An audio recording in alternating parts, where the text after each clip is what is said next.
how did, so the merchandising game, the thing I don't have sight of is the evolution of it. And we alluded to earlier, the distribution model changed because it migrated from mum and dad's shops over into more contemporary HMB types, more like Hot Topic types. But that's not the question, but it's the framework. How did Nickelback and Slipknot change the game for you guys in the merch world then? Is it just volume, or is it there's some innovation here? You know, my opinion is twofold on it. Okay. Slipknot was both volume and innovation. Nickelback was volume, pure volume. Yeah. You know, in Slipknot's case, you know, I went out to the ranch in Malibu where they were recording the first record with Monty in 1998. And I sat down, we hadn't signed the merch deal yet. And Clown, Sean, loves to tell this story. And I sat down with him on a bench outside, and he told me the whole vision of Slipknot. He told me, we're going to create these jumpsuits. Our fans are going to be called maggots. They're going to all wear these orange jumpsuits. And I'm going to tell them to stand the fuck up and sit the fuck down. And he's going through this. And I'm sitting there thinking, this guy is insane. This is like Jim Jones and the Kool-Aid. And Sean loves this because Sean and I became really good friends after this. And the Clown will tell you, it's like, when I met Felix, he was a non-believer. And it's true. I thought he was fucking crazy. And he and I have gone to so many retailer meetings, from Spencer Gifts to Hot Topic. I mean, tons of them, where we've sat down with retailers to help sell Slipknot. And he loves telling the stories. Like, Felix was a non-believer. And then I get to speak and I say, everything that Clown told me came true for this band. And he pushed me to do things that I never would have done, I never thought would have sold. I mean, just the jumpsuits. So Yeah. Musicland, which used to be one of the biggest music chains in the US, I sold them an orange jumpsuit that wholesaled for $50, retailed for $100, and everybody said, you can't do that. They will never pay that kind of money. They sold so many of them, we ran out of orange jumpsuits and had to change colors because we were competing with the US prison system over blank orange jumpsuits. And we had to start making, we bought everything Carhartt had and every other brand that was making them. But everything Clown told me came true. From we did Halloween masks for them. We did, I mean, so many items that we never did for anybody else. That was really, really innovative because the volume was there for them. You know, the volume became huge. And we had signed them to like a very small advance. I mean, they kind of fought me tooth and nail on doing the merch deal. I remember the merch deal wasn't signed until like Ozfest itself. Like, first day of Ozfest was when we finally signed it, even though we were supplying them product. And then I ended up paying them, you know, millions of dollars in royalties. I mean, it was huge. Nickelback, on the other hand, it was really kind of a strange phenomenon. So Ron and I were part of this like music industry beach house in Montauk. And that whole summer of, I guess, 2002, he was playing the Nickelback record. And up until that point, until How You Remind Me, there was no indication that this band was going to become an arena or stadium band. You know, before that, they were, you know, nice Canadian guys, you know, started as a Metallica cover band, right? It was like, there was no, and Ron kept selling me on it. He's like, this is going to be huge. And I went to see them play, and this started like a whole theme of me going to see them in these like god awful places that nobody from the label or anybody else would go to. So I went to see them in a place called Greenville, South Carolina. Now, the famous one is Greenville, North Carolina, which isn't so great. So this is 2001, actually. I'm sorry, because it was right after 9/11. And I remember that because I flew into the Greenville, South Carolina airport on this little puddle jumper plane that held like 6 people. And I got strip searched at the airport because it was like a month after 9/11. And I was completely like the ugly New Yorker being like, I live in fucking New York. I just lived through 9/11. And you fucking guys said, what do you think? I remember saying to them, which really pissed them off, which I think led to the strip search. I said, what do you think's going to happen out here? Somebody's going to hijack a plane and fly it into a cow? And they didn't like that. So Nickelback was playing in the middle of a cornfield that they had carved out for this outdoor festival that had like, I don't know, 50,000 people. And they were headlining. And I go to see them there. And I watched, they played How You Remind Me. And the crowd went wild. And there was like, the girls were singing every word of the song. And you know, I've been around the business long enough to know that it's like, fuck, you know, there's something going on here. This is like, I don't know what happened with these guys, but this is really different. And I remember sitting with them, like the nicest restaurant in town was like an Olive Garden chain restaurant, which is, you know, horrible, you know, horrible. It was like, you would never go to one if you could help it. And I remember they wanted wine, and like the best wine they had was like, I don't know, like a $5 bottle. I mean, it was just terrible. They eventually, you know, Mike Kroger will tell you, he eventually became quite a wine expert in all of this. But back then, you know, we were drinking $5 wine at the Olive Garden in Greenville, South Carolina. And we talked about merchandise, and I explained to them what Blue Grape did for all the other bands. And you know, Mike, who was sort of the businessman, he said, well, you know, you've never had a band like us. You know, you do all these like metal bands. And I said, yeah, but you know what? We built the company. I said, we just, you know, you asked earlier about, I said, we just did the new James Bond movie merchandise. That's about as mainstream as you can get. Because after we did all the horror merchandise, we started doing like more mainstream movies because I had developed relationships with the studios. So we did like Species 2, and I forget all of the different, we did a lot of stuff with Paramount, a lot of stuff with New Line Cinema. I said to Mike, look, you know, we have a network, we have a team of people, we have a professional touring department, we have a retail distribution network. We're doing stuff on the internet now with e-commerce. We have a licensing division that licenses out products we don't produce ourselves, like posters and keychains and wallets and Halloween costumes. And all. I said, you know, we can do this. And, you know, I'm sure Case, you know, probably put a little pressure as well, but we did the deal. And from the onset, they sold really, really well. And they very quickly moved into arenas. Yeah. And so we had them, we had Slipknot and Nickelback all going in arenas. And then we signed Rammstein, and they were doing like arenas and clubs. And then I signed System of a Down, which was a non-Roadrunner band, but fit in perfectly. And Mudvayne at the recommendation of Sean from Slipknot. So all of a sudden, you know, we had a lot of bands that were playing much bigger places.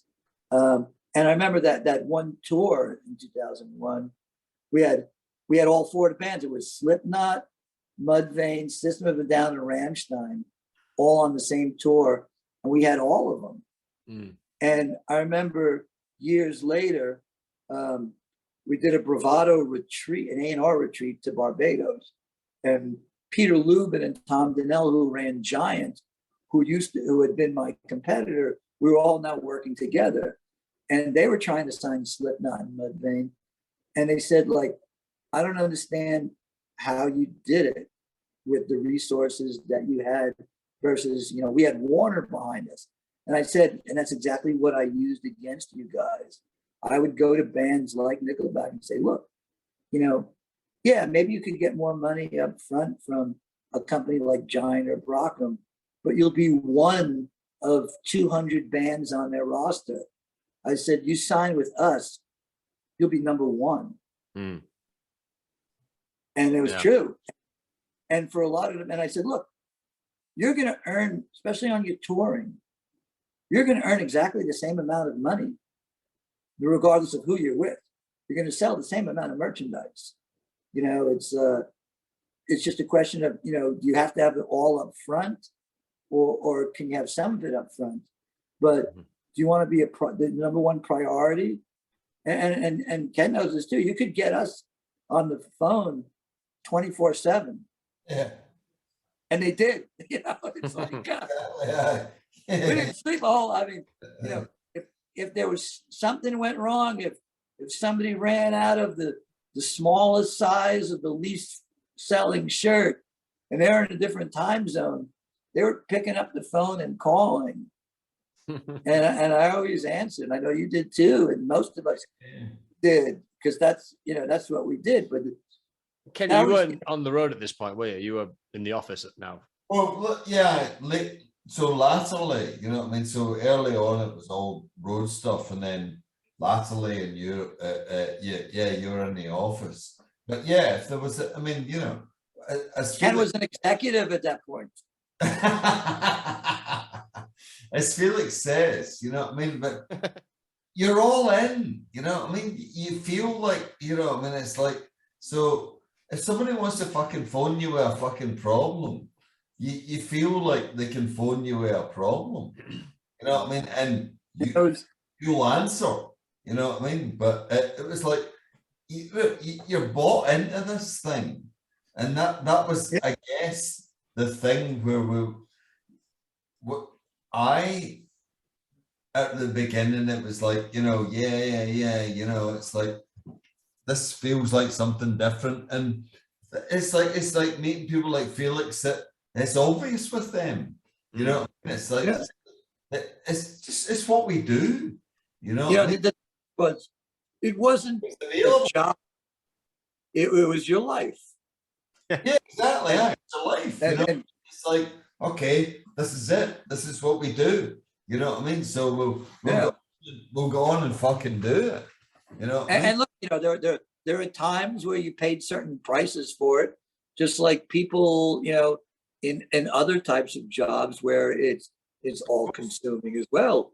It definitely affects, it ruined a lot of personal relationships because you're working long hours and you're traveling a lot. Yeah. And, it's like, look, I've had it for 23 years, starting at the Blue Grape days, I've done the Trans-Siberian Orchestra tour, which goes from November 15th to December 30th. So that means when the rest of the music business is off the last 2 years, I still got to stick around and work. Yeah. Which I'm still doing, it's luckily it ends Thursday. So I got 2 more days left of it, or 1 more day tomorrow is the last tour. But it means that when everybody else is having fun holiday time the last 2 weeks of the year, I got to be around, but that's what we bought into. And really at the end of the day, look, that's what made it special for the bands as well, because the bands knew that. They knew they could find Monty, they could call him anytime. And look, what was funny with both, Slipknot and Nickelback, I believe at one point, Slipknot, banned Monty from the recording studio when they were recording. I'm pretty sure on that. But the one that I know for a fact is Nickelback absolutely banned Ron from the recording studio. And they're like, Ron, we love you, but you can't be in the studio with us when we're doing this.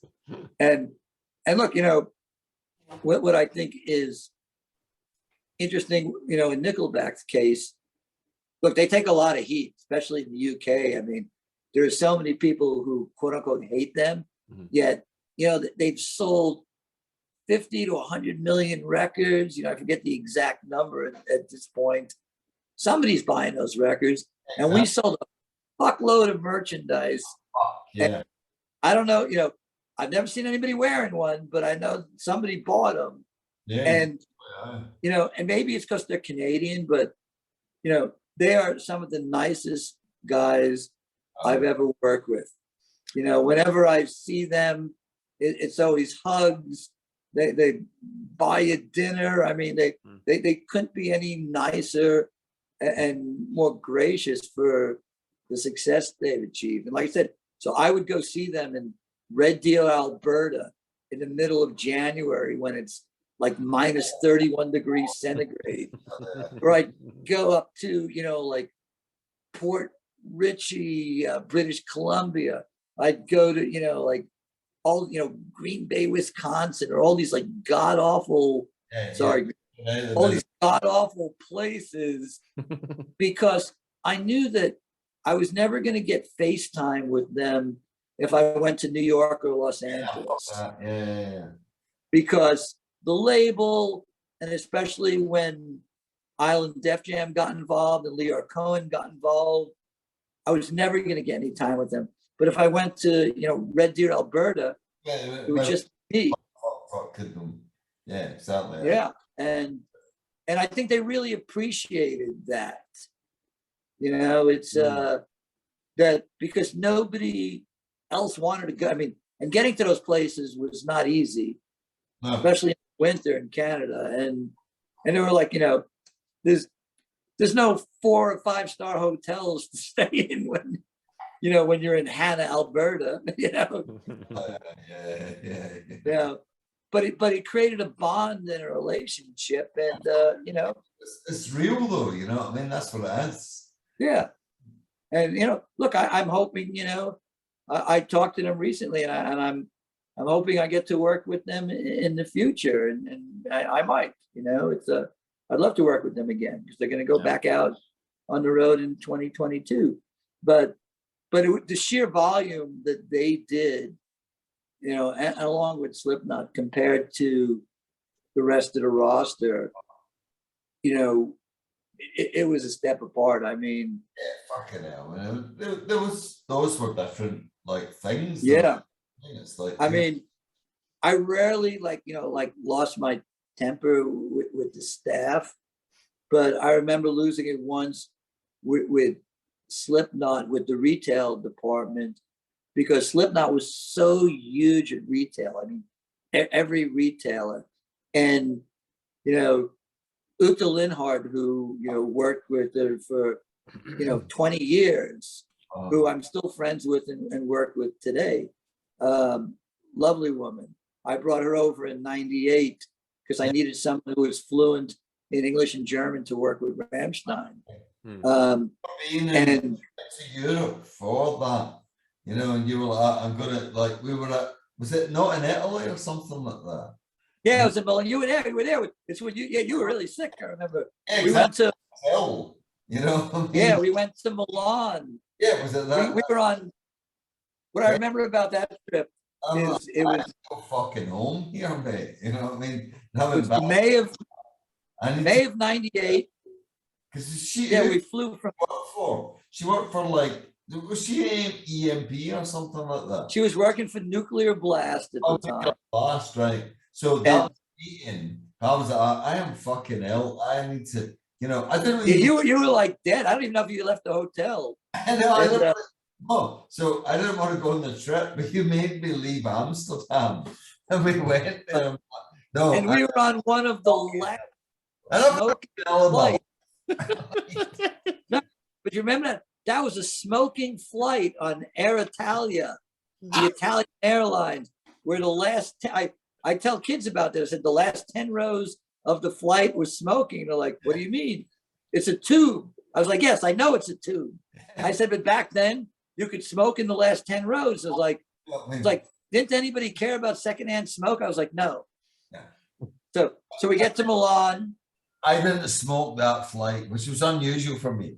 You know, Yeah, but I mean, you had like 103 fever. I mean, you were like death warmed over. it's fucking terrible. You know what I mean? So I was Yeah, it was a 3-day festival. I think we had Cold Chamber on it, and Black Sabbath was the headliner. It was there, you know what I mean? And it was like, that's why we went. You know, it was Yeah. like, I'm dying. No, you gotta come. I've come from the States. You know, so we went over there. Got there. I think I was there for about like fucking 5 minutes. I was like, okay, I'm leaving now. You know what I mean? Like, that's Yeah. hello, Uta. Bye. You know what I mean? And anyway, that was the story. Because Uta's fucking been with Blue Grape for like the whole. Felix, who ran EMP, the big metal mail order company in Germany, he introduced me to her because I said to him, Felix, you know, he and I were very good friends. I said, I need somebody. I just signed Rammstein. They don't speak any English yet. I need somebody who's fluent in German and English and understands the business. And he said, I have the perfect person for you. She works at Nuclear Blast. Her name is Uta Linhardt. She's the blonde woman over there. And I remember saying to him kind of, you know, obnoxiously, I said, what do you mean that groupie chick over there? And he's like, oh, no, she is no groupie. I was like, how do you know that? He said, so she is not a groupie. And I said, Felix, with all due respect, and you know I love you, but oh no, that is impossible. But I met her, and we went out for drinks that night, and I found that her English was flawless. You couldn't even guess that she was German. And she said, well, I lived in Long Island, New York for a while. I've got a lot of friends in America. And I said, well, would you consider coming to work for me? So she did. And she was great. So she was my head product manager, and she was product managing Slipknot, but she didn't realize how big they had gotten. And I took a look at, like, you know, the retail presentation, and there was like a half a dozen designs. And I lost my shit. And I'm like, are you out of your fucking mind? I said, do you understand how big this band is? I want to see 50 designs. I don't want to see 6. And, you know, we got 50, and we sold, we couldn't sell them quick enough. And it got to the point, you know, early on, I talked about how we had these independent sales reps that would actually write the orders for us. So Slipknot was selling everywhere, every major Musicland, Camelot, Warehouse, Tower Records, all these huge music chains that no longer exist anymore. Sure. And I would get orders, you know, again, faxed over from these sales reps, and they would just have Slipknot on it.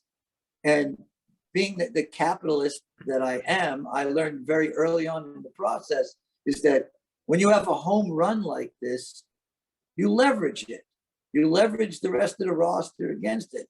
And I went back to the sales reps and I said, look, I don't need you to sell Slipknot for me. You know, a chimpanzee could sell Slipknot. It sells itself. I need you to sell the rest of the roster. So any order that comes in that only has Slipknot in it, I'm not paying you a commission. And they all like freaked out. They're like, what? You can't do that. I said, watch me. I said, you better start selling the rest of the Blue Grape roster as well. And they did. And so Slipknot was really the leader that really helped take the retail distribution to this whole other level, where now I sold Slipknot into JCPenney's, the department store. And I remember going to Dallas, going to a meeting with our sales staff there. And, you know, you could imagine a JCPenney's where the main buyer is the mother. It's not the kid. You're not getting like 15-year-old kids that go into Hot Topic buying at JCPenney's. You're getting their mom going in there, being like, oh yeah, Billy likes Slipknot. I should buy him this shirt. So selling the buyer on that was not easy. But, you know, at that point, Slipknot was getting so huge. Yeah. You know, we sold into, you know, everywhere from Target to Kohl's to Walmart to Penny's. I mean, it was everywhere. You know, the the problem ran into when that cycle ended, the whole world knew how big it was. Yeah. And it was impossible to keep them when the cycle came to an end, because all of my competitors were there with these huge checkbooks. And, we were, they got offered, I think, like $5 million or more by Winterland. And, we were just not, that wasn't our model to compete. $1 million, yeah, maybe even 2 million if it was a stretch, but we were not in that, the 5 10 million. Yeah. So how long? So you signed Slipknot. Obviously, are you saying Slipknot dropped off after a while because you couldn't compete with the biggest? We were able to keep them for like 3 years, 98, 99, 2000, 2000, well, into 2001. And then when the contract was up at that point, unfortunately, everybody understood their value at that point. Right. And, that happened on a few occasions to us, which ultimately, is what ended up resulting in the sale to Sanctuary, is that let's just pull back a little bit. Let's use Slipknot as an example here. So when Slipknot say, cheers, Felix, but you're offering us 2 million or whatever, and Winterland's offering us 5 million, is Doug picking up the phone then with Clown and saying, "What the fuck you playing at?" Because he obviously, everyone wants to keep it in house, right? Everyone wants it in house, even though Blue Grape technically isn't in house. It's under the Case banner of things. Well, look, I picked up the phone, Case picked up the phone, Monty picked up the phone. But look, it's very hard to argue with someone when it's, 5 million is a lot of money. And at the end of the day, I finally said to Clown, I said, look, we'll always be, if Clown finally said to me, what would you do if you were me? And I said, look, Sean, you and I will always be friends. I said, if it was me, I got a wife and kids, I would take the $5 million and I'd send me a nice bottle of champagne with a note that said, thanks. Because look, I'm a realist, at the end of the day. I mean, capitalist. It's a lot of money. I've been in this situation before with other bands where, you get outbid, and sure, you can make all the arguments you want about, well, we're going to give you better service, and then the argument comes up and say, oh yeah, but are you going to give us $3 million worth of better service? If you're realistic, the answer probably is no. And there was a point where Roadrunner was going through an interesting period at that point where Case had sold part of the business to Universal at that point.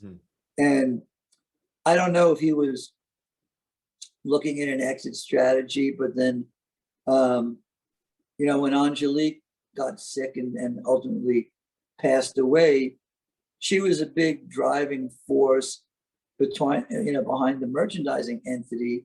And I think those combination of factors, it's I think on the merchandising side, he was always a record man. Records and publishing were always his business. Merchandising, I think, was something that he got into because he realized that it was going to be an additional income stream. But I don't think he realized, early on that we were going to turn it into a real business. And a real business requires banking and funding. And I think that, his heart was always in the record side of it. He's a record man. It seems like the merchandising arm, he had a confidant in which he could rely on to administrate it appropriately. And without that key component, it isn't dead weight, but perhaps it wasn't going to be led in the right way? Or it wasn't going to be read with the same No, vigor I with an Angelique? no, I wouldn't quite say it at that, because at that point, Angelique had she had retired. Oh, okay. All right, fair enough. And you know, but she still had his ear, and he was never going to sell it while she was alive, because she would have object, you know, she still was a 50% shareholder, and would have, you know, really objected to it. Yeah, sure. You know, I think that there was only so much cash to be spent.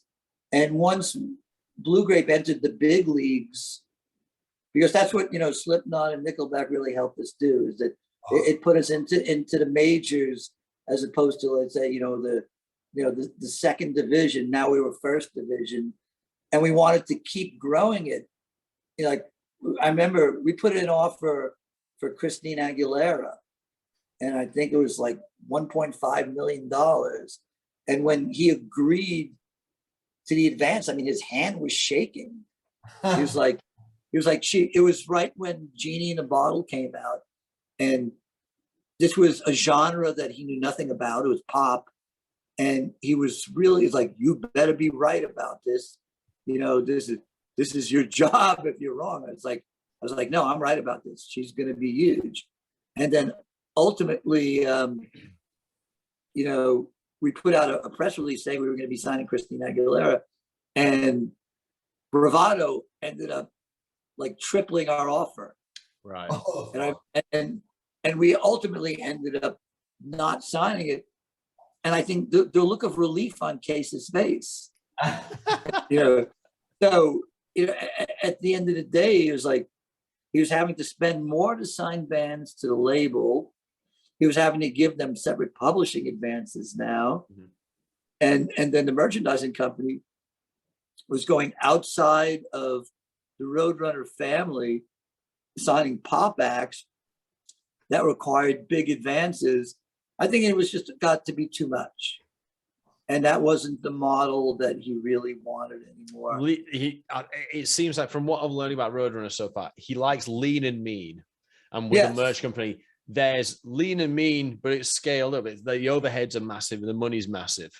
So I mean, we built up overhead a lot. We had, you know, we built up the staff, we built up the warehousing, we got bigger warehousing. We were talking about possibly even investing in our own screen printing presses, which is something Angelique always had wanted to do. She wanted to be able to control the production. And that, you know, he never wanted to ever own any manufacturing. That's something I think that he also learned from Leor Cohen, because I know that from when I ended up, you know, working for Universal and Bravado, you know, years after that, that was the one thing that they did not want us to do, is to ever own any manufacturing materials at all. You know, the label didn't own pressing plants, you know, is because, you know, it's a money pit in their opinion. So, you know, so I mean, I think ultimately at that point, and then once Angelique had passed, you know, he came to me and he basically said, you know, I've been advised that it would be a good time to sell the merchandising company off. And I was shocked. You know, and he had offered, he said, why don't you try to put together the funding to buy it? And I forget the price that he wanted at the time, but it was fairly steep. And I went to all the bankers in New York and in LA, and they all basically came back with the same response, which was, as a standalone entity, merchandise company is risky. As part of a larger, either a record label or a publisher or a promoter, somewhere that can basically filter acts into you, it might make sense. But as an independent, standalone company, where you're basically fending for yourself out in the world. And this was when the labels were just starting to do these 360 deals. They're like, it's too risky an investment. Yeah. So I remember going around to all our competitors at the time, and Brockham had just gone bankrupt, so they were gone. I remember going to Peter Lubin and having lunch at the Ivy in Los Angeles, and he said, well, because he's a very sardonic, sarcastic guy, and he's like, well, you guys aren't worth anything. I could just wait till the contracts expire and just sign the bands away. So why do I need to buy it? And then I remember I ended up that same trip. I had breakfast with Barry Drinkwater and Tom Bennett in Los Angeles at the Sunset Marquee. And Sanctuary had bought Barry's company, Bravado, like 2 years earlier. And they had just were in the process of buying Tom's company, World Online. And I said, why don't you buy us? And Barry's like, why don't you quit? Come work for me and we'll just steal all the bands. And I said, because I have some integrity, Barry. We laugh about this now because I work for Barry today. So it's ironic. But it took a year of very up and down negotiations that looked like they were going down the toilet most of the time. And Case had this business manager that was also Ozzy's business manager, Colin Newman, who had sold his company, he had a reggae label, Trojan Records, right, that he had sold to Sanctuary. So he was very familiar with the whole Sanctuary family. And he kind of led the negotiations. And it was like this really up and down roller coaster where until the very end, I didn't think it was going to happen. You know, it was like, because Case was asking too much, they were offering too little. The negotiations seemed like worlds apart. They broke down at various points. I just assumed, well, it's just not going to happen. We're just going to keep on keeping on the way we've been going. And then all of a sudden, you know, I got a call. It was, I think it was December 17th of 2014. And it was like, the deal's done. So on December 17th, everybody was a Blue Grape employee. On December 18th, they were Sanctuary employees. It was strange. It was very, it was a strange transition. It was, you know, it's really the end of an era. Yeah. Was it So only 2004. sold? Was it only the one time it got sold then? Yeah. All right. So Blue Grape was arm in arm with Roadrunner, right, even past Roadrunner being bought out by Warner. Right. So basically, the Warners had. So basically, first Roadrunner, 50% of Roadrunner was sold to Universal. 2001. Yeah.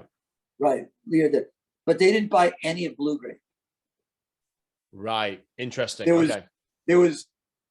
I was a little jealous and angry, but it was a little bit like a slap. But I mean, they had zero interest in being involved in merchandising, which is interesting because, you know, in 2007, Universal bought Sanctuary, and one of the main reasons was for Bravado.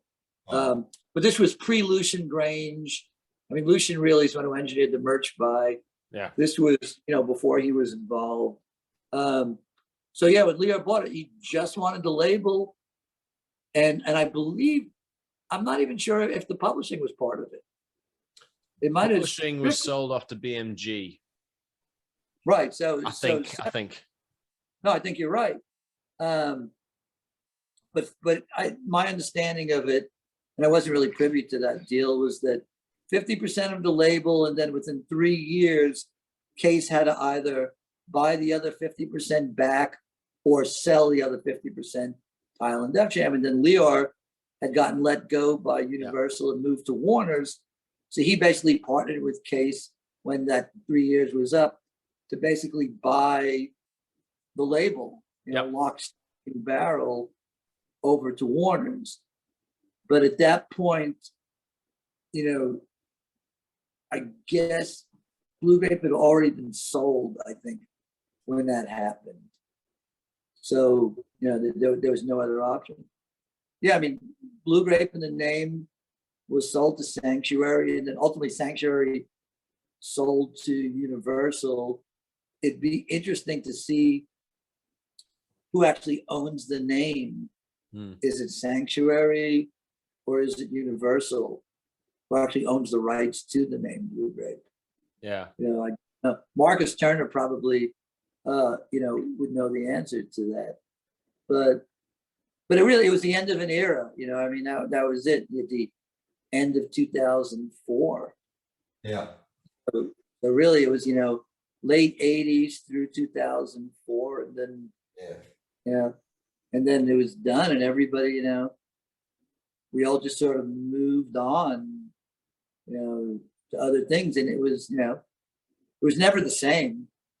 No. You know, I mean, my first, you know, experience in Bravado is that they didn't want to re-sign a lot of my Blue Grape bands, like Machine Head, like Sepultura, like Cold Chamber. It just wasn't big enough, you know, for their model at the time. So hang on, who you sold to in 2004? So it's a Sanctuary. Right. Okay. I thought that was 2014. Okay. No, 2004. Okay. Fine. Understood. Yeah. So the Blue Grape era comes to an end at the end of 2004. Right. That's crazy. Yeah. Yeah. It seems weird considering the timeline of Roadrunner stretches to like 2012. It feels like really premature. They kept going, but I guess, you know, it's you know, my involvement with them became less and less. Yeah. And I never really, you know, I still have friends obviously that were working there, but one by one, you know, they got let go by Atlantic. And yeah, it was always, you know, I would, you know, make comments to, you know, I'd run into Dave Rath at shows, you know, if we had bands in common. I mean, one of the first things I did at Bravado in Sanctuary was I re-signed Slipknot. So I got Slipknot back, you know, from their disastrous experience at Winterland. So I would run into, you know, I forget what it was. It was, you know, it was a lot.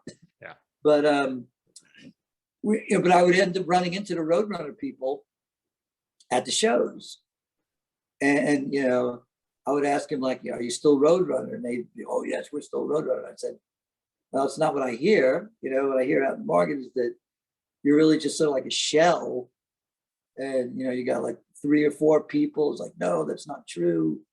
So I kind of lost touch with a lot of what happened in those last 8 years. Yeah. You know, it's I know, I mean, the last time I saw Dave Rath, I think it was at least 2 years ago. So I was doing Corey Taylor's solo stuff. Right. And then I was doing Stone Sour. And I ran into him at the Stone Sour show down at like House of Blues in Anaheim. And that might have been, that was either December 2019 or December 2018. And you know, then I want to say I was on a Zoom call with him during the pandemic. I forget exactly why, but we were all on a Zoom together. You know, and yeah, it's you know, it's sort of sad in a way, you know, that the label couldn't have just kept going. But you know, it's like all good things have to come to an end, right? Yeah, I mean, we reflect on it in many different ways, especially in regards to the documentary. I'm like, how do I frame this? Because it appears like the big bad mage is eating it all up. But really, when you speak to people on a personal level, like, oh no, everyone was pretty fucking great during the whole process. They kind of left Roadrunner to do Roadrunner things. Obviously, when it came to letting people go, everything started souring up a little bit more. But obviously, people understand that it is a business that is congruent with that kind of activity, especially when it comes to turnovers. So it's difficult to frame it appropriately at this point. Yeah, but look, I mean, you know, being a little bit of an outsider / insider to all of it, my personal take, and this is purely my personal take, was that it was clearly a big major label gobbling up a successful indie and then destroying it. I mean, basically destroying everything that made it special. We've seen this movie so many times. It's cliche, you know, at this point. You know, they want the turnover and they're like, but they don't want the overhead. So let's get rid of the people. But their people didn't grow up in that culture and can't really service the act the same way because they're not part of that culture. Yeah. So it goes to shit, you know. It's yeah.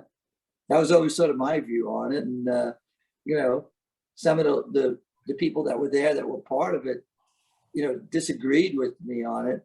And I always said to them, well, you know, you're in denial because, you know, you need the major to pay your salary. So, you know, you're not gonna say, yeah, they fucked it all up. You know, you'd be out in the street holding a tin can, you know. It's but you know, I mean, our business was always, you know, sort of a simpler business. Yeah. You know, it's which I think, you know, in a lot of ways that would make the merchandising business a little more desirable in a lot of ways. Sure.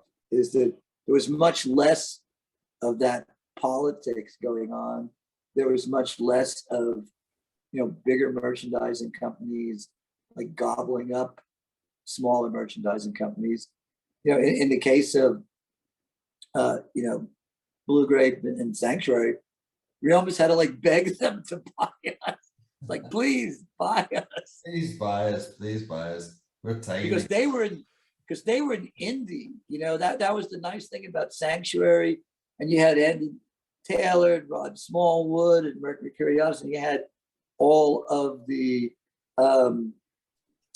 you know, Iron Maiden people, and they were an indie who at least tried to preserve, you know, some of, you know, what Blue Grape was about. They didn't fully succeed, you know, because there were certain bands that, you know, I would have wanted to keep, you know, and there were people I wanted to keep, and you know, they're basically like, no, you know, this isn't how we now operate. And you know, and it was kind of sad, but they at least were still an indie. I mean, when Sanctuary was going bankrupt and got bought by Universal, that's when it all went to shit. You know, it was like, because that's when I could see really in black and white.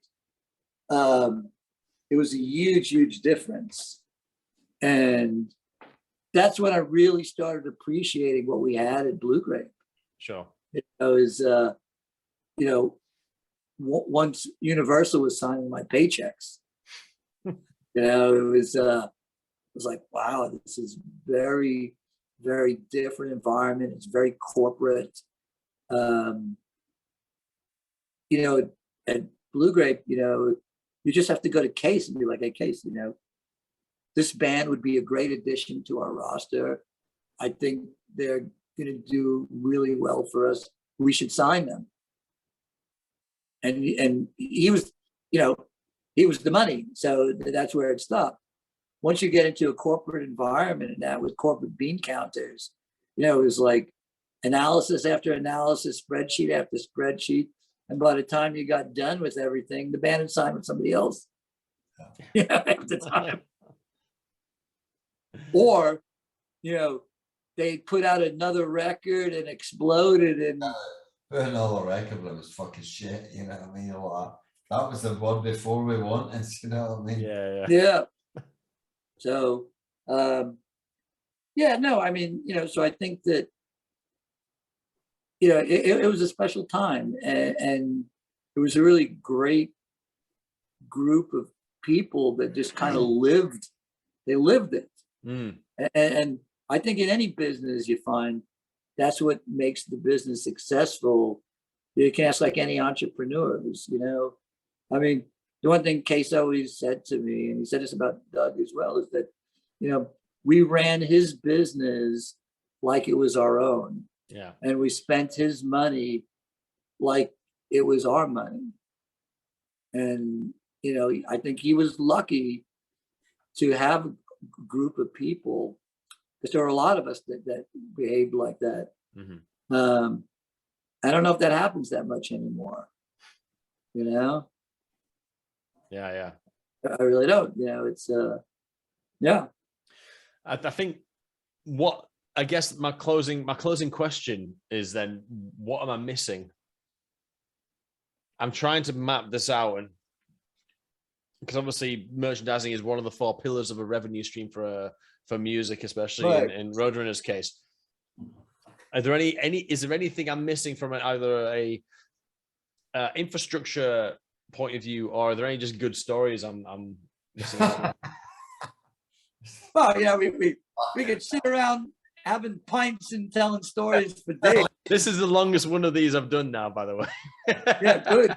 Good. Yeah, And hopefully the best one. Oh, of course. Well, Stefan tried to tell me that his was the best. and then I heard somebody said that you had said that the interview with Ron Berman was the best. It's that Ron's one was really good. I like the one with Ron. But it's not good. It hadn't come out yet, that one. I'll tell you a funny story about Ron, but again, it's got to be off the record. So, he was sort of like the odd duck out within the Roadrunner world, because he wasn't a metal guy. No. And even though, let's say, Howie Abrams wasn't really a metal guy. He was hardcore. He was a hardcore guy, but, a lot of those hardcore bands, especially Agnostic Front, you listen to some of those In Effect records, and it's like, it's indistinguishable from metal. Yeah. So Howie, was at least close to it. I mean, Jeff Packman, he never was going to really fit in there, so he didn't. I think it wouldn't. I agree with you, but I also think without Packman, you wouldn't have had Nickelback. Right. Well, without Packman, you wouldn't have had Ron. Exactly. Exactly. But and then you had Mike Gitter, who I just saw Mike at the Mastodon show out here 2 weeks ago. Yeah. Oh my Jesus. Sorry, No, it's just like, no, but I'm hearing all these. It's like Mike Gitter and then the Mastodon. It's like, wow, it's just like, it is totally like, like memory lane, man. I mean, it's mental. Yeah, come to LA, Ken, you'd love it. Yeah, exactly. I mean, there's like a whole metal resurgence out here. It's I see Dino at the Rainbow all the time. Brilliant, mate. Brilliant. But at that point, they wanted Monty to really, they wanted Monty to really do what Dave Rath ended up doing. And Monty turned it down. He basically said no. They wanted him to basically run the department and be an administrator. And he told Case and Jonas, no, that's not what I do, which is how Dave Rath got hired.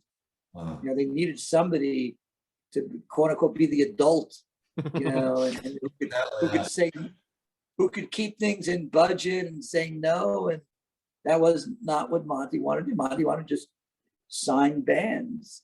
He was a pure A&R guy. So when Ron came along, and I agree with you, if there had been no Packman, there probably had been no Ron. He was still sort of like this odd duck in this company. And, some of the other stuff, I can't even remember some of the other bands that he signed outside. I think I can open this up by saying, like, I think Ron's impact eventually opened up the label. He was the odd duck for a time, but Blackstone Cherry, Airborne, Theory of a Dead Man, it's like eventually that's what made Roadrunner a AAA fucking company, is the fact that they now had a AAA roster, and Ron was a big part of that. I remember because we had a merchandise theory, and for us, they just didn't sell merchandise. They were, they were, I think Nickelback was the one who, Chad, who brought them over to the label. Yeah. They were supposed to be like the next Nickelback. And, even though they sold some records, from a merchandising perspective, they just never evolved into that. We just could never really sell, you know. And that was sort of, you know, that was sort of the difference between the metal bands and those AAA radio bands. The metal bands always had a core base that would buy any piece of merchandise that you put their name and logo on.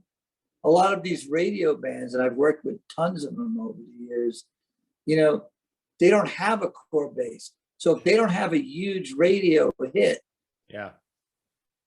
you know, we're not going to sell merchandise. You know, I mean, what's interesting about Nickelback is, as much as they sold merchandise on tour, they were not a big seller at retail.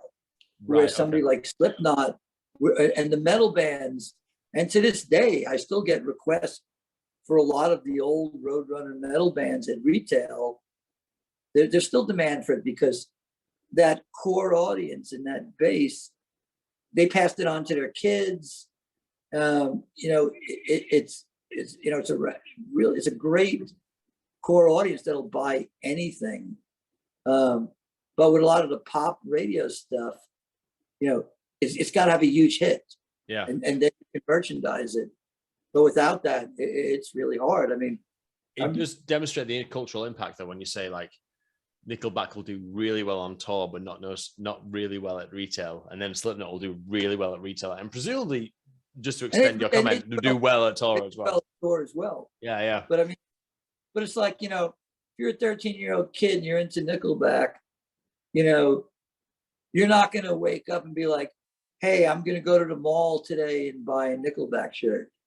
You're going to be, you know, you're going to be at a concert with a friend. It's an impulse buy, you know, and you may take that shirt and throw it in your drawer and never wear it. The Slipknot experience occurs on your own in a bedroom. That's the selling point of a Slipknot shirt. Look, I remember with Slipknot at their peak, we got a call. We were always getting calls from like TV shows and movies wanting to use merchandise as set dressing. And they'd always have to get our permission to sign off on it.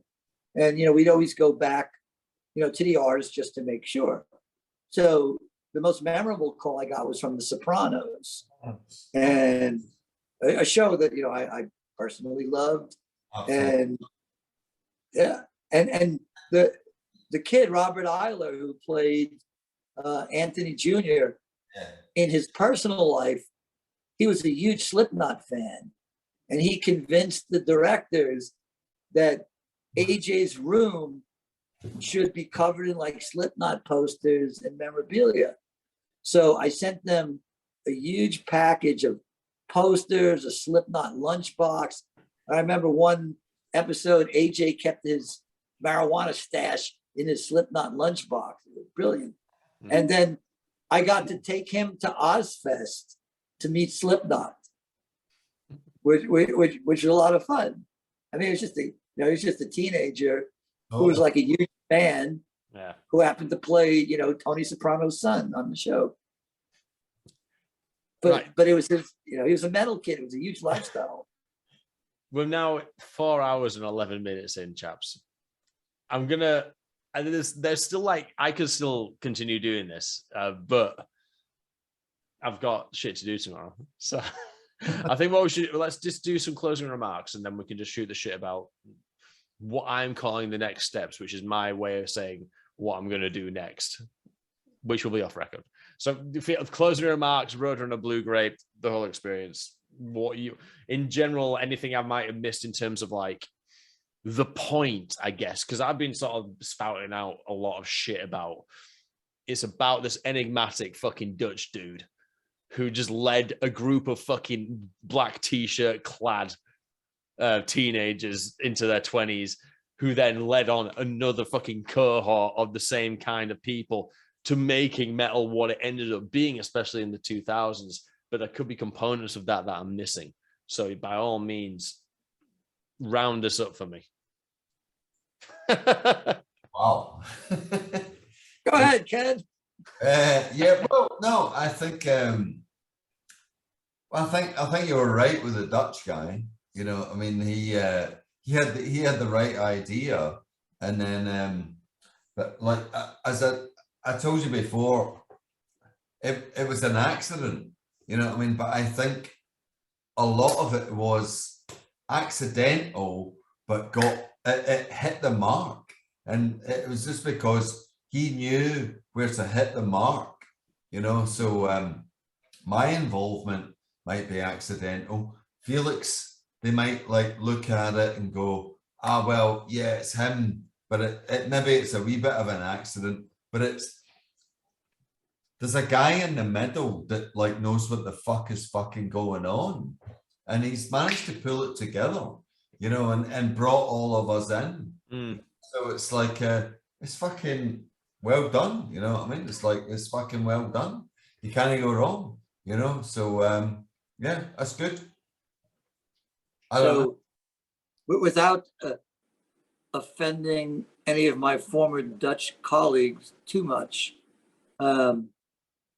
what I think made Case unique was that he was an atypical Dutchman. And what I mean by that is that, look, he certainly spent a lot of time in the United States and traveling around the world. So he was a very, you know, cultured, worldly guy who wasn't limited, you know, to basically, you know, I think if you look at a lot of, you know, typical Dutchmen, I don't think he would have succeeded on the level that he did with this label. He realized the importance of being global very quickly. And he also understood, you know, the importance of the US and UK marketplace, you know, for this business, which, you know, and look, you know, Japan's an important market, Australia's an important market, but, you know, if you don't have the US and the UK, none of that really matters. And I think, you know, that's why I call him an atypical Dutchman, because he was able to think, you know, outside of that box. And I think, look, in any successful business, especially this type of business, you can't downplay luck.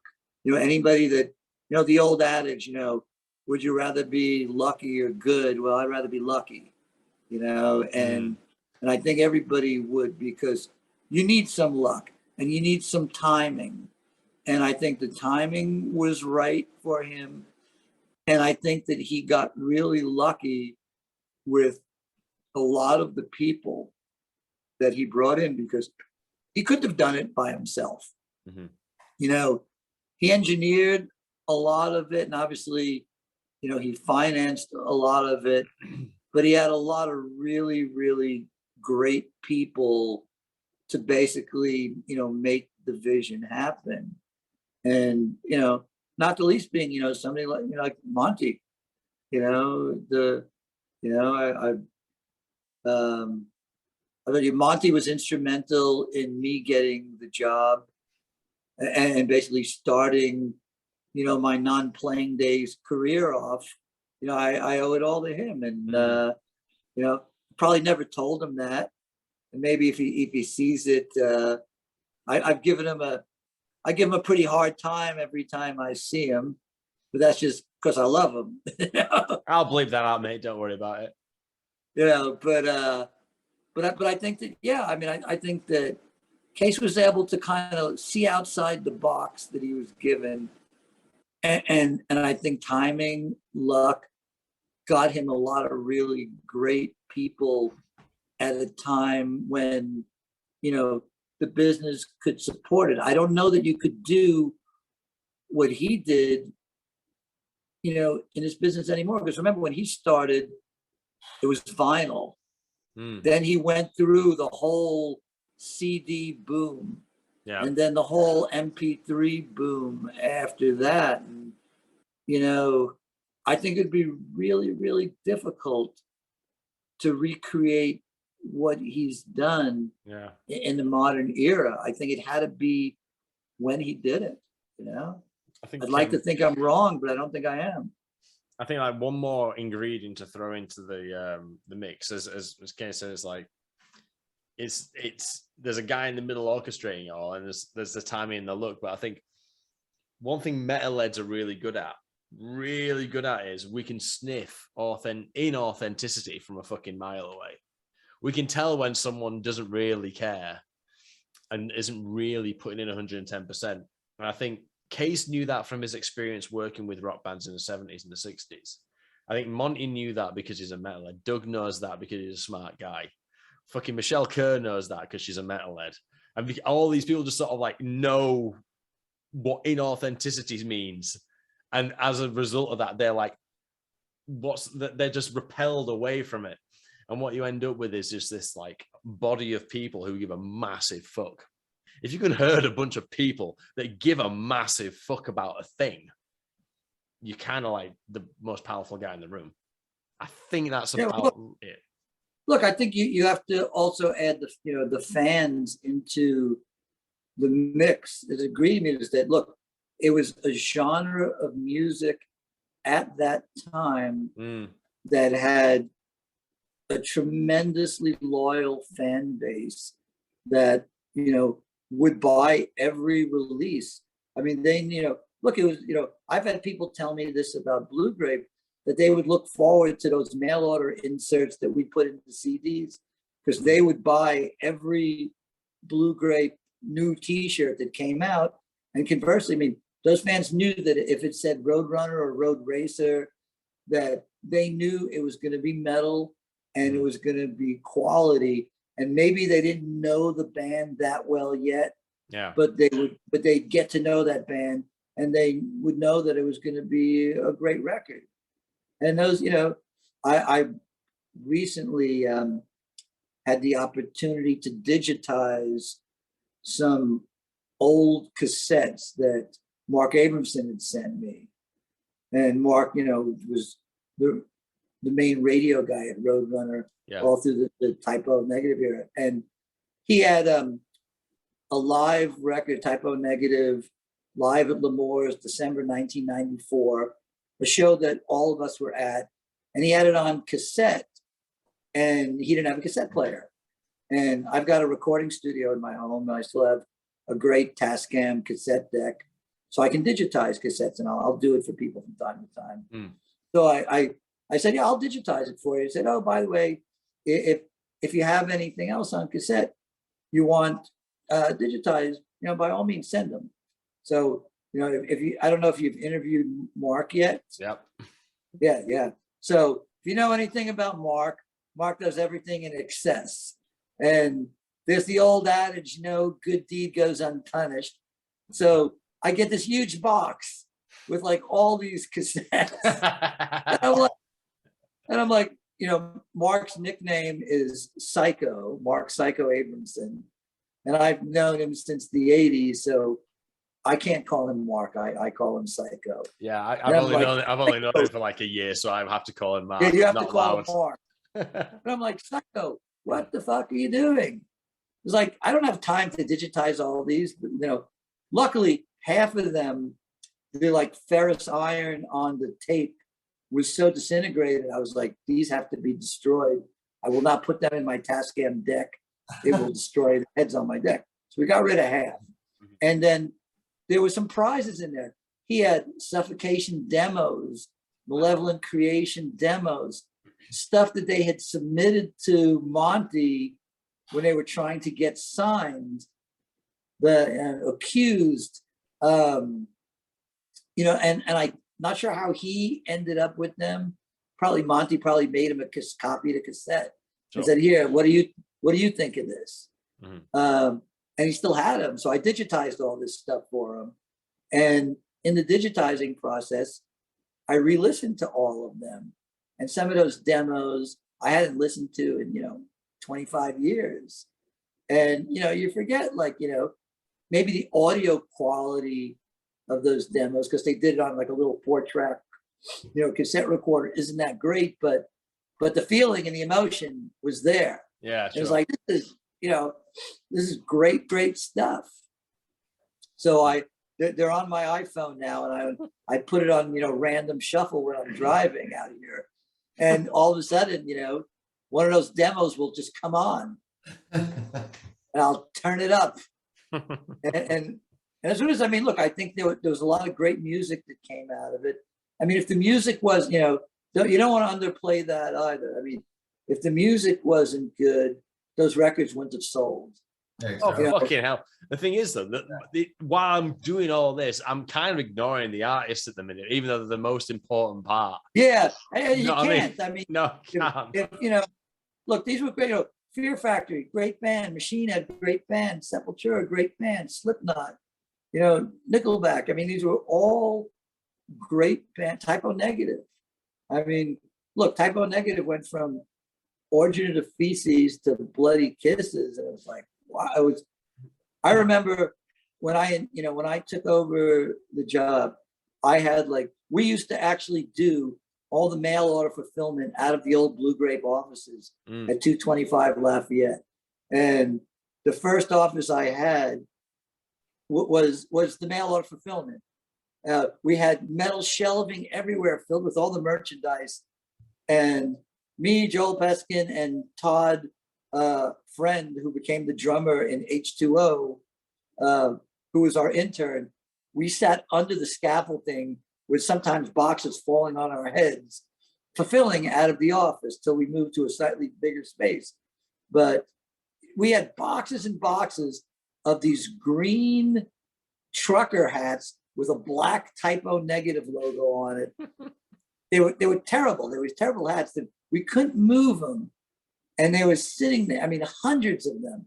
And then Bloody Kisses came out. And I sold out of all of them. Great. I mean, and the funniest thing is, and I always like to throw this in. So back when we were doing all the mail order out of the office, I had all the guys from H2O working for me. They were doing mail order fulfillment. So not only did you have fans, working on the business side of it, you had guys who were in bands, who were fans of these bands, actually working with us, doing a lot of the nuts and bolts, shipping. The guys that worked in the mail room, they were all fans of these bands. Yeah. People wanted to work at Roadrunner. I mean, for some people, it was their dream job. I remember talking to some of them, and they're like, and they're like, what's your aspiration? They're like, this is it. I'm a huge metalhead. I wanted to work at Roadrunner, and now I finally do. It can't get any better than this. And it's like, look, you can't buy that. No. Well, that's what it was like in Roadrunner in Europe as well, though, wasn't it? Because all the guys there were metal fans, you know what I mean? And if they were the record company, then they might make it in the merch company. But everybody was it was back to the tribe. It was like fucking tribe. You're metal, you're in. You know what I mean? And it's like, that's why Case kept certain people around. He was like that. Look, the truth is, I mean, the people that didn't buy into it didn't really last very long. Yeah. It's there were people that came and went because for them it was just a job. And what was interesting, I mean, there was one point where, as things started getting more mainstream and the label was getting bigger, someone had put the idea in Case's head that maybe some of the people running the different offices didn't have the level of experience, so he should bring in quote unquote professionals. And he did that for about a year, and in every case it failed, and these people came and left in 97, 98. Well, like Derek Schulman came in to run as president of Roadrunner in the US, and that that was just never going to work because he came from a completely different environment, coming from a very corporate environment, and what was the guy that came into the UK? Jimmy Devlin. Yeah, Jimmy Devlin. Nice guy, lovely guy. Yeah. Made me eat haggis. Wow, not the first.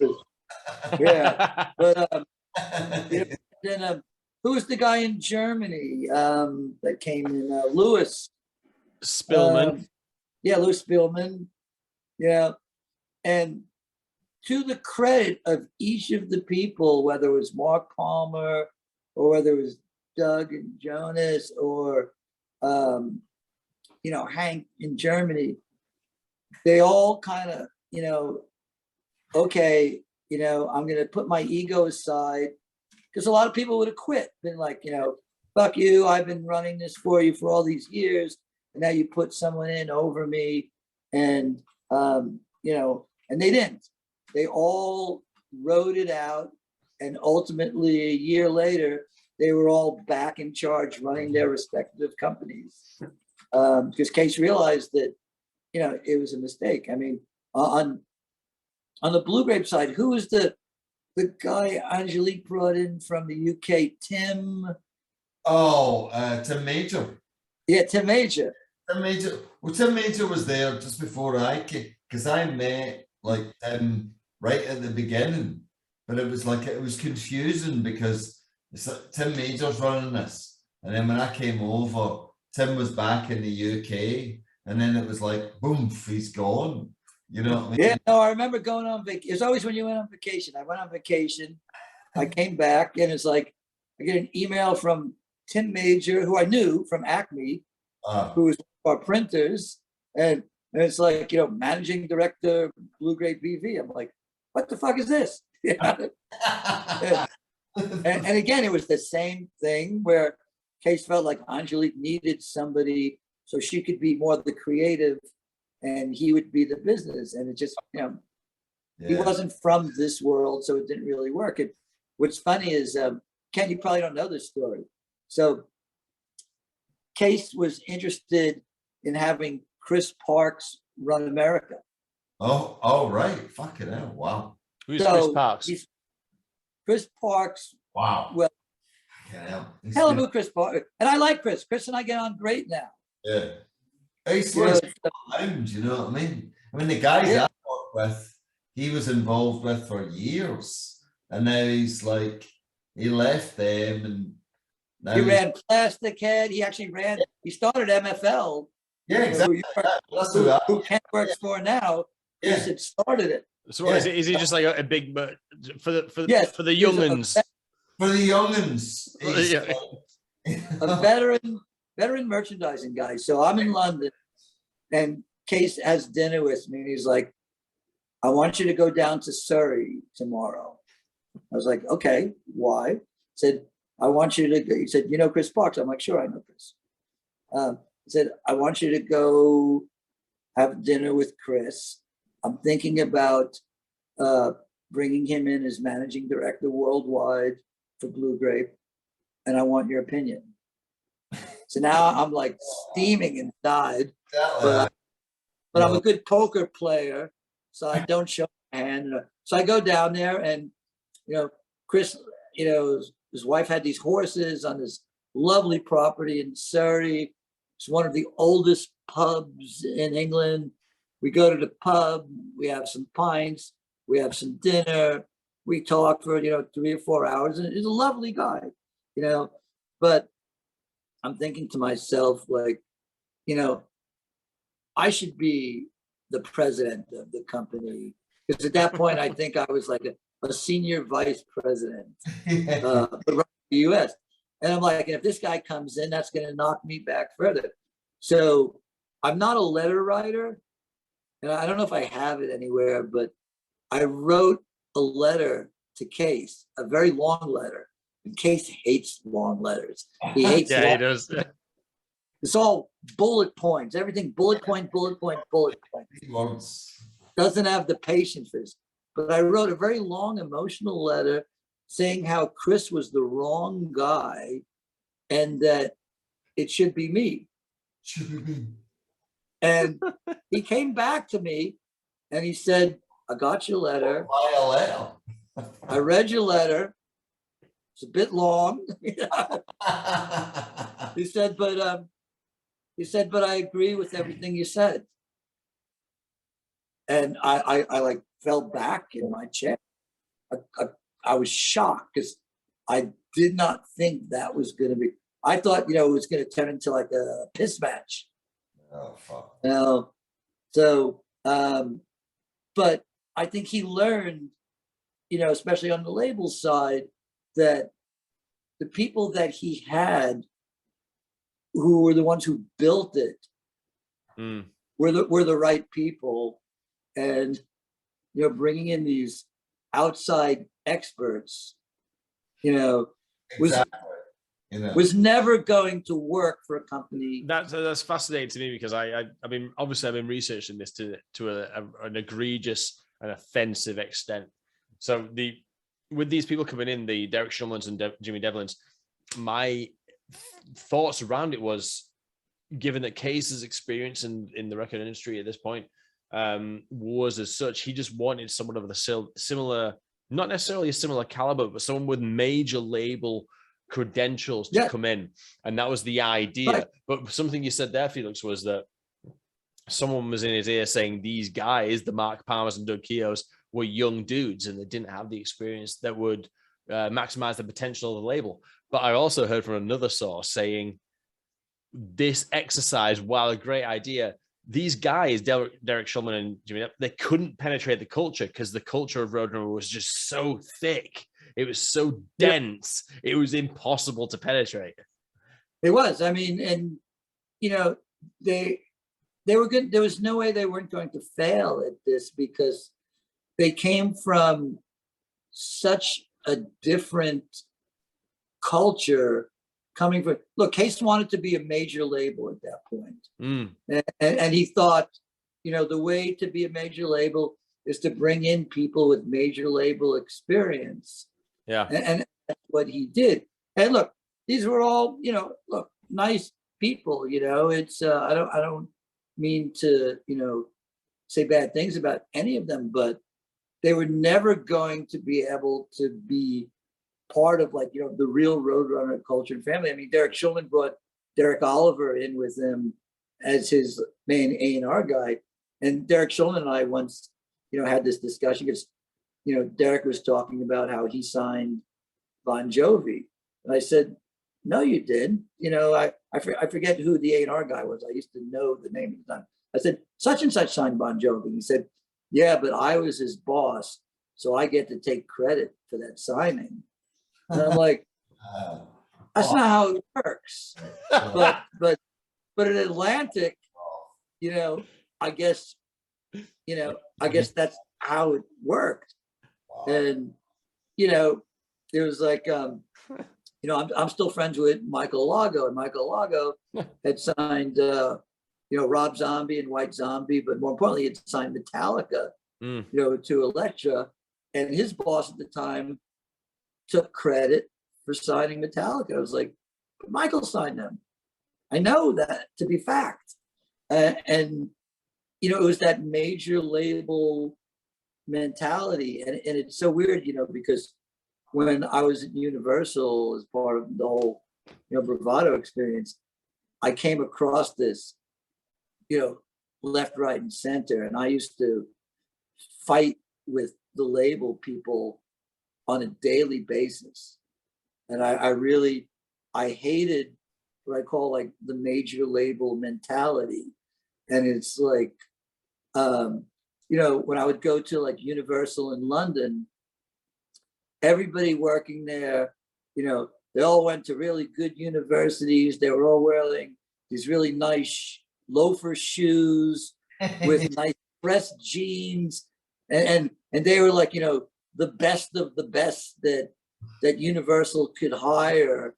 And I was like, this isn't what music is supposed to be.